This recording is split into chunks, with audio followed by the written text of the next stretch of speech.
I think it's fair to say that we witnessed a metaphorical slaying of Donald Trump last night.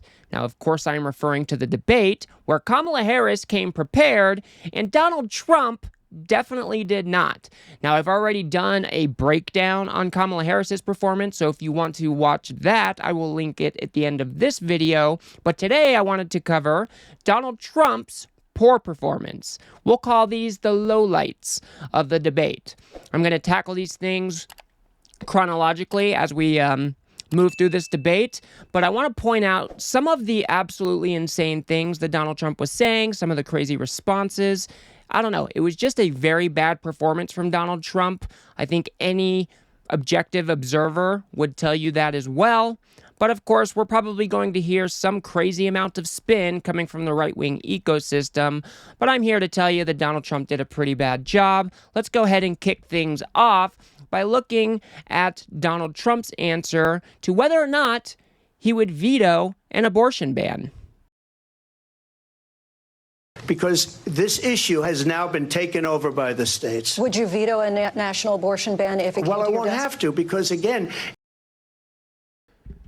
So obviously, he is not committing to vetoing an abortion ban. This should be a pretty simple question. He did say he doesn't like the idea of an abortion ban, but he wouldn't just commit to vetoing one.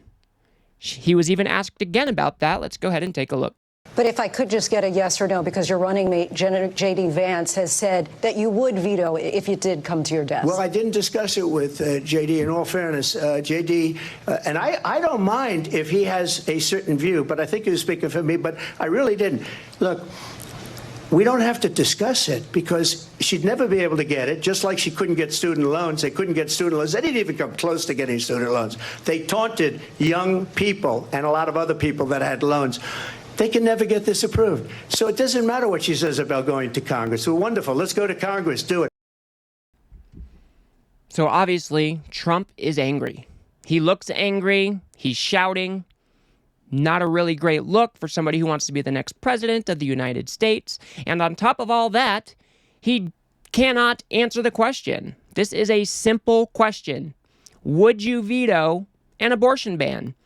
And all he has to say is, it doesn't matter because it's in the state's hands now. That is not an acceptable answer for that question. Donald Trump should have just came out and answered it. Let's go ahead and move on to him being asked why he killed the bipartisan border bill. And then he goes into an insane rant and conspiracy about how immigrants are eating people's pets. This is no joke. This is coming from somebody who wants to be the next president of our United States. And these are the types of things that he's saying. Absolutely wild. Let me just ask, though, why did you try to kill that bill, and successfully so, that would have put thousands of additional agents and officers on the border? First, let me respond as to the Please. rallies. She said people start leaving. People don't go to her rallies. There's no reason to go. And the people that do go, she's bussing them in and paying them to be there, and then showing them in a different light. So she can't talk about that. People don't leave my rallies. We have the biggest rallies, the most incredible rallies in the history of politics. That's because people want to take their country back. Our country is being lost. We're a failing nation. And it happened 3.5 years ago. And what's going on here, you're going to end up in World War III, just to go into another subject. What they have done to our country by allowing these millions and millions of people to come into our country, and look at what's happening to the towns all over the United States. And a lot of towns don't want to talk. It's not going to be Aurora or Springfield. A lot of towns don't want to talk about it because they're so embarrassed by it. In Springfield, they're eating the dogs, the people that came in. They're eating the cats. They're eating the pets of the people that live there. And this is what's happening in our country.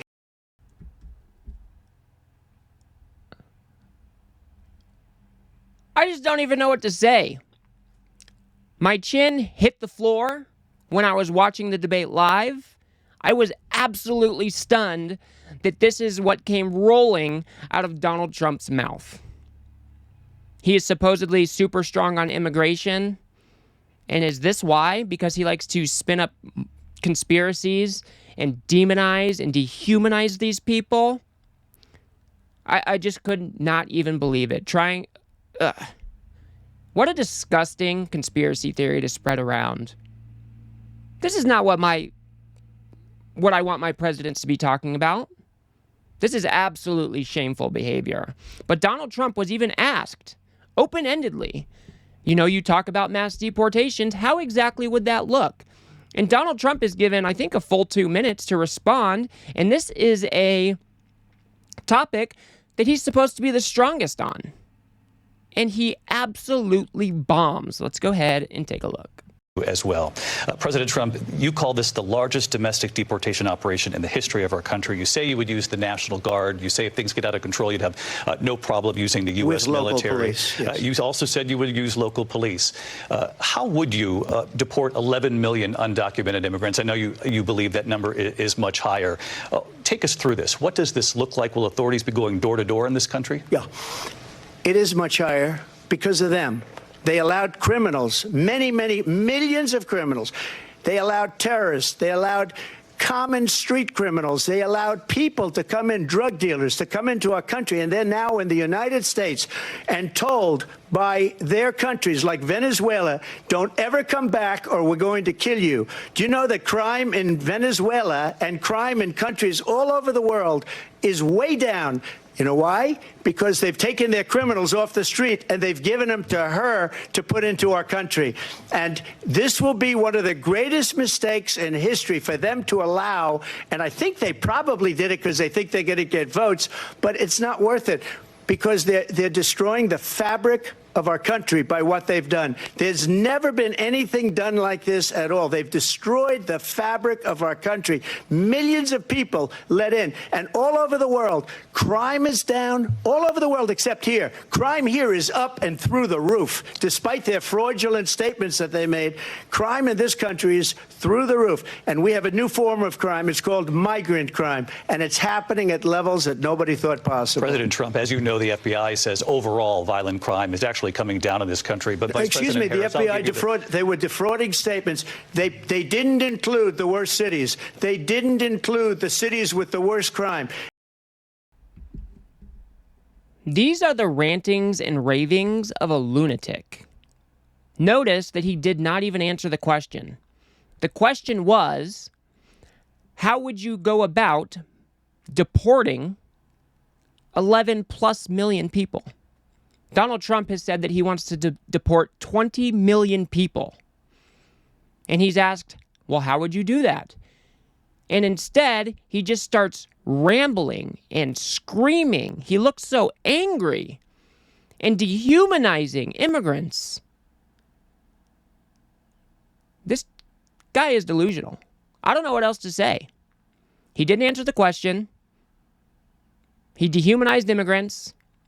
And then when he's called out about the actual crime statistics in this country, since he doesn't like the numbers, of course, he claims it's fraud again. These are the exact type of things that we have come to expect from Donald Trump. If the polls don't agree with him, they're rigged. If the numbers don't agree with him, it's a fraud. If he loses the election, it was stolen. He's just a pathetic man, in my opinion. He was later asked about January 6th and whether or not he had any regrets about January 6th. And it's absolutely fair to bring up this question because he is the only president in history who has tried to overturn the results of a free and fair election. Let's go ahead and see what he had to say. Mr. President, on January 6th, you told your supporters to march to the Capitol. You said you would be right there with them. The country and the world saw what played out at the Capitol that day, the officers coming under attack. Aides in the West Wing say you watched it unfold on television off the Oval Office. You did send out tweets, but it was more than 2 hours before you sent out that video message telling your supporters to go home. Is there anything you regret about what you did on that day? You just said a thing that isn't covered. Peacefully and patriotically, I said during my speech, not later on. Peacefully and patriotically. And nobody on the other side was killed. Ashley Babbitt was shot by an out-of-control police officer that should have never, ever shot her. It's a disgrace. but we didn't do this group of people that have been treated so badly. I ask, what about all the people that are pouring into our country and killing people that she allowed to pour in? She was the border czar. Remember that. She was the border czar. She doesn't want to be called the border czar because she's embarrassed by the border. In fact, she said at the beginning, well, I'm surprised you're not talking about the border yet. That's because she knows what a bad job they've done. What about those people? When are they going to be prosecuted? When are these people from countries all over the world, not just South America? They're coming in from all over the world, David, all over the world, and crime rates are down all over the world because of it. But let me just when are those, David, when are those people going to be prosecuted? When are the people that burned down Minneapolis going to be prosecuted? Or in Seattle, they went into Seattle, they took over a big percentage of the city of Seattle. When are those people going to be prosecuted? Oh my goodness. What was that? He was asked whether he had any regrets about January 6th. Pretty simple question. Should have been a yes or no. Instead, we get the rantings and ravings of this madman. Donald Trump lost his mind last night. Kamala Harris was able to successfully picket him all night, and he slowly unraveled throughout the debate. It was quite a sight to see. Donald Trump was asked again if he had any regrets about January 6th. Let's see what he had to say here. But let me just ask you. You might ask her that question. You were the president. You were watching it unfold on television. It's a very simple question as we move forward toward another election. Is there anything you regret about what you did on that day? Yes, sir. I had nothing to do with that other than they asked me to make a speech. I showed up for a speech. I said, I think it's going to be big. I went to Nancy Pelosi and the... And again, he just goes into another tirade. He doesn't answer the question. And then to just play dumb like, oh, they just had me come out for a speech. I had no idea what was going on. When for months, Donald Trump was undermining our election systems, saying that mail-in ballots are fraudulent and that the election was going to be stolen from you. You tweeted multiple times that be here on January 6th. It will be wild. So for him to play dumb, man, we don't expect anything aside from these types of things from Donald Trump. But come on, own up to your own bullshit for once in your life. I thought that was a terrible, terrible answer. Donald Trump barely answered any of the questions that were asked to him. Instead, we saw ramblings like that. And then he tries to walk back some of the comments that he's made recently about how he lost the 2020 election by a whisker. And of course, Donald Trump doesn't even remember saying it, it seems. Let's go ahead and take a look at that. Mr. President, for 3.5 years after you lost the 2020 election, you repeatedly falsely claimed that you won, many times saying you won in a landslide. In the past couple of weeks leading up to this debate, you have said, quote, you lost by a whisker, that you, quote, didn't quite make it, that you came up a little bit short. I said that? Are you now acknowledging that you lost in 2020? No, I don't acknowledge that at all. But I said that sarcastically. You know that. It was said, oh, we lost by a whisker. This is a super common tactic from Donald Trump where he's pushed on some of the crazy things or some of the things that he has said, and he'll be like, oh, no, I was joking. It was just sarcastic. This guy can never be held accountable for anything. It's always somebody else's fault, or I was joking. We should expect better from the people who want to be the next commander-in-chief. Let's go ahead and keep moving. That was said sarcastically. Look, there's so much proof. All you have to do is look at it. And they should have sent it back to the legislatures for approval. I got almost 75 million votes, the most votes any sitting president has ever gotten. I was told if I got 63, which was what I got in 2016, you can't be beaten. The election, people should never be thinking about an election as fraudulent. We need two things. We need walls. And we have to have it. We have to have borders. and we have to have good elections. Our elections are bad. And a lot of these illegal immigrants coming in, they're trying to get them to vote. They can't even speak English. They don't even know what country they're in practically. And these people are trying to get them to vote. And that's why they're allowing them to come into our country. I did watch all of these pieces of video. I didn't detect the sarcasm. Lost by Whisker. We didn't quite make it. Do you think Donald Trump's campaign staff was like face palming through that whole entire answer? Donald Trump is asked what he meant by he lost by a whisker, and again, he just goes on an incoherent rant. He doesn't answer the question, and then he tries to demonize immigrants again. It's like the only strategy that he came prepared with. Turn every question into how immigrants are bad. Donald Trump was then asked about his comments regarding Kamala Harris's race, and of course, he gets quite angry. Let's go ahead and see what he said. Mr. President, you recently said of Vice President Harris, quote, "I didn't know she was black until a number of years ago when she happened to turn black, and now she wants to be known as black." I want to ask a bigger picture question here tonight. Why do you believe it's appropriate to weigh in on the racial identity of your opponent? I don't, and I don't care.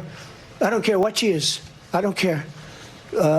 You make a big deal out of something. I couldn't care less. Whatever she wants to be is okay with me. But those were your words, so I'm asking. I don't know. I mean, all I can say is I read where she was not black, that she put out, and I'll say that. And then I read that she was black, and that's okay. Either one was okay with me. That's up to her. That's up to her. I'm starting to feel bad for Donald Trump, but then I remember he is just such a terrible human being. So, I don't really feel that bad. But anytime anybody asks Trump to clarify or they push back on a position that he has or something that he has said, this is the type of response we get. He gets angry. He doesn't really answer the question. He reverts back to the initial claims that he made, saying, oh, well, I read where she wasn't black and then she was black. And we should probably be electing people that are able to take accountability for the crazy things they say and do. But that is not Donald Trump. That is never who Donald Trump has been. And I'll play you this one last clip just because it was so damn funny. I was literally rolling on the floor laughing when I heard Trump give this answer to whether or not he has a plan for healthcare. This one's pretty funny. So just a yes or no, you still do not have a plan? I have concepts of a plan. I'm not president right now. I think that ended up trending on Twitter. Obviously, it's not as funny when it's taken out of the debate context like that. But if you watch the entire debate, you will know that Donald Trump seemed to get angrier and angrier and angrier. He seemed to be getting more unhinged as the night went on. And then for him to be pushed on his stance with the ACA and whether or not he would repeal it, whether or not he would have a plan moving forward, all he could say was, I have a concept of a plan. And it was probably the funniest thing that I've ever witnessed from Donald Trump. I was laughing pretty hard, not gonna lie. Anyway, so that was Donald Trump's performance. I think he absolutely bombed this debate. I don't think any reasonable observer would come away and say that Donald Trump won this debate. Kamala Harris, on the other hand, was prepared. She had a strategy in mind, and she executed with precision. She did an excellent job threading that needle between poking Trump, poking the bear, and laying out her vision for the future. So if you want to check out my breakdown of the highlights from the debate featuring Kamala Harris, go ahead and watch that video that I'll put up on the screen. And then if you can remember to like this video, subscribe. I am a budding content creator that would love your support, and I will see you guys on the next one.